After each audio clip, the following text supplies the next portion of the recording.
Hi guys, it's been a while. It's totally Mimi, and I haven't posted in like 3 months. Yeah, my last top. This was my friend Henry. He finally got a top at Woo! in Greenville. He made 10th place. Yeah, And baby! what did you play? Centurion! Bestial Centurions more specifically. Yeah. Anyway, Yeah, so he's gonna... and I think this is his first top. This is my first top ever, as actually. Also like he like struggled. Yeah, my matchups were rough. I had flew round one, then fought Unchained, Chimera Horus. Then it was Chimera Horus. Then it was Vanquish Soul. Then one opponent that didn't show up, but then it was branded apparently. Then I fought two Rescue Ace back to back for 6 and 7. Then I fought Heroes in round 8 against Jose, who's top deck like a monster. And then the last round was into Vanquish Soul, where I managed to get my top. So I was so happy with that. I wish this man came to me with Banesbridge. Oh yeah, I'm going to Banesbridge. I'm not topping. Anyway, so here's the deck. Deck profile, yeah. So Yeah. I'm running a 45 card list with a couple of awkward things, but like for some weird reason, 40 cards likes to brick on me a lot, so I went with higher count here. 3 Primera, 3 Trudea, 2 Emeth, 3 Stand Up, 3 Emblem, 1 Bonds, and 1 Phalanx. All of, like, just 12 one-card starters. Yo, this card's stupid. 12 one-card starters, basically. Like, each of these kind of just, like, gets into your pieces. Of course, these can get hit pretty easily, but, like, usually people don't really have a way of dealing with these. Especially Emblem can just set your field spell, which I didn't really do, since I mainly just did it to get monsters, because I usually saw my field spell. I'm running 2 Emeth just because I run Desires as well, so, like, it kind of, like, I don't want to get Desires off, but I do always end up seeing it in hand, which it isn't bad discard fodder for the stand-up. But if I don't have the stand-up, it's just a really awkward brick. Bonds is really good, kind of just like follow-up placing something in spell trap zone, as well as like placing another thing in spell trap zone when a sinker comes out. And Phalanx is a stupid card because I used it to dodge things like Imperm and Droplet when they would like try hitting my Crimson Dragon. And so it would just resolve the Crimson Dragon, and they would just be out of like resources to be able to. And of course they can't play because Calamity Lock deck. Ban Calamity 2024. I mean, they eroded it, so you can technically still activate things in hand with it. So that's my main deck Centurion package. Moving on to hand traps. Ran 3 Ash, 3 Veiler, 3 Imperm. Run the funny one-ofs. In this, sadly, these did not come up at all, but it was kind of just there in case I ever ran into like Shifter, or if I like terraforming out into like and I get drolled, but didn't really end up happening. But also didn't really get drolled all that much at regionals either. Must be nice. Yeah, it was nice. Of course, standard just Imperm, Veiler, and Ash. I was originally going to. I actually like last minute just wanted to try going 3 Nibs, but then because I already submitted my deck list, I had to run with what I had. So I was running with side deck Nibs. Are you gonna take out Gamma? I partially want to, but at the same time though, in recent couple of days, like going to locals and then playtesting against you guys, I've been seeing Gamma more, so it kind of is funny just having it. I see. Bestial, other engine is Bestials, so 3 Lubellion, No. 2 Druis Worm, 1 Sarnier, 1 Magdamoot. I run double regain. Stupid. I have to thank friend Danny for these ratios here. I actually really like the double Druis Worm because it's kind of like a threat on board, especially with Unchained, since it just threatens sending instead of destroying. Double regain because I usually want to see regain in case like someone like Crows or Bestials my Primera here, because it is a very big target that a lot of people like to hit. No. Also, why is it fucking dark? Huh? Why is it a dark? It's a light, but Trudy is a dark. Why do you? That's not cool. And then it also just gives me draw power, which which the deck very much needs. Other non-engine, 3 Fenris. This was what Nib was supposed to be. It's worked out. It did definitely work out. I honestly actually am kind of like partially glad that it was Fenrir instead of Nib. Double Desires. Deck kind of definitely does need a bit of draw power to really make it go. I feel very mixed on it because it is like really random sometimes. So sometimes like I can like banish my follow up for subsequent turns. Like banishing out like 2 stand-ups or like other pieces, or like even like can kind of kill like the Gamma. Because I can end up banishing the driver. Imagine. Yeah. Double tactics because we're in a hand trap format, and I always brick on 3, so I always prefer 2. 1 call by and 1 terraforming. Funny one-ofs in case when I get drolled or hit by a hand trap that I can call by and terraform to get stand-up, because stand-up's a 1-card starter as well. And the best part is you can't Ash stand-up because it places, so it's great. You can ogre it. You can ogre it if I don't have a monster on field. So that's the main deck, 45 cards. We have the extra deck here. Standard ratio, 2 Legacia. Card is amazing. Not QCR. Okay, listen, shut up you.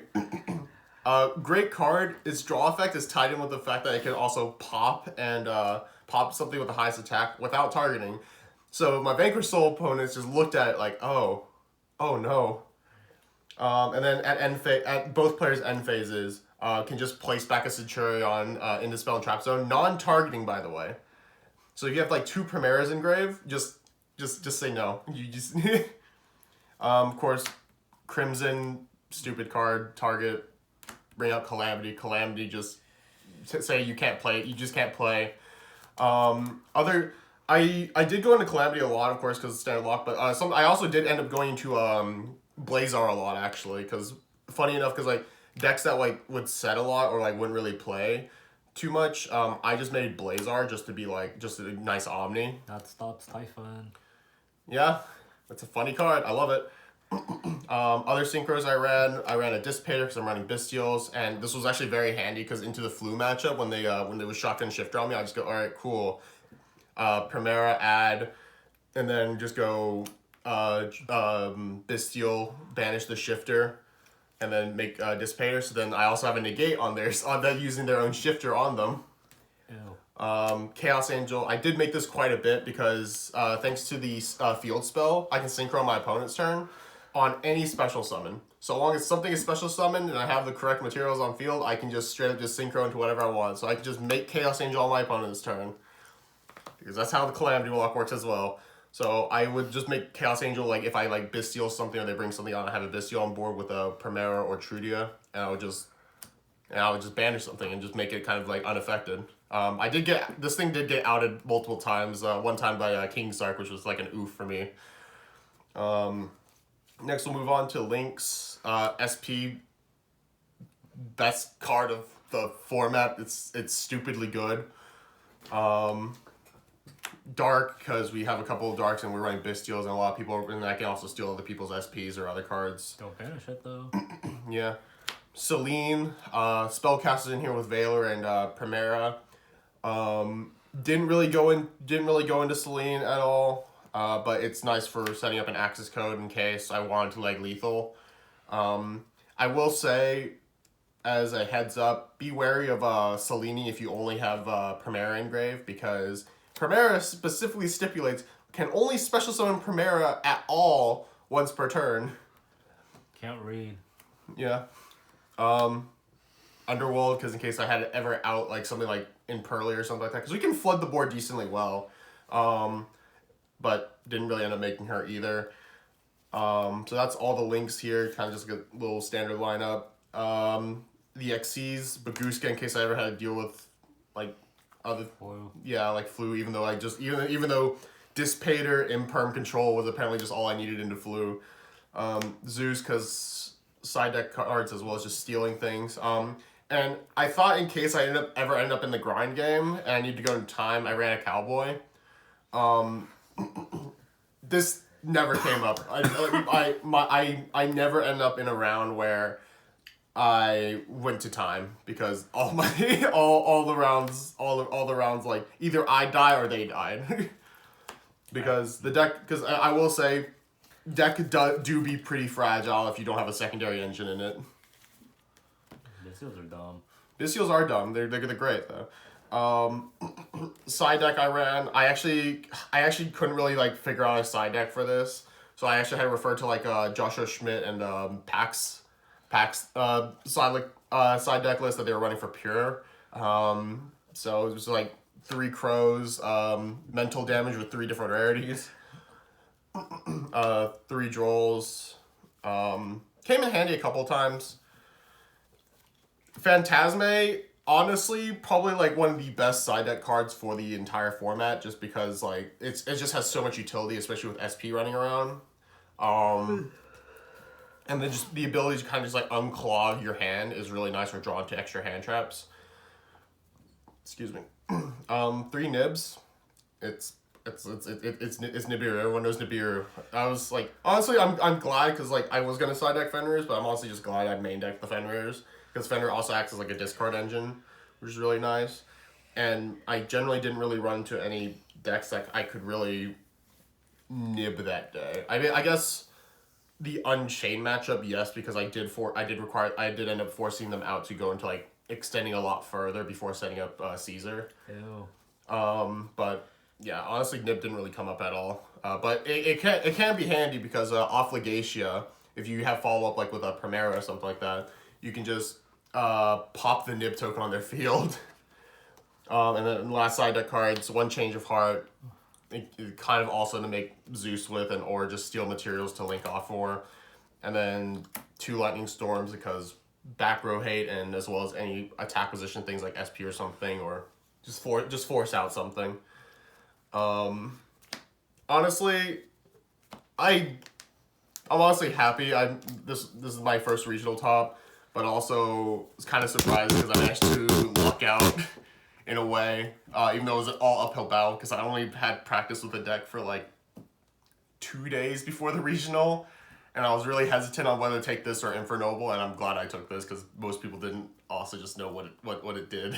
Oh yeah, I made 200 plays out of 290 players. I'm at X7, so. Anyways, thanks for watching. Anyway, Banesbridge, I'm gonna be doing more filming, kind of, I think. Anyways, see you again, and bye.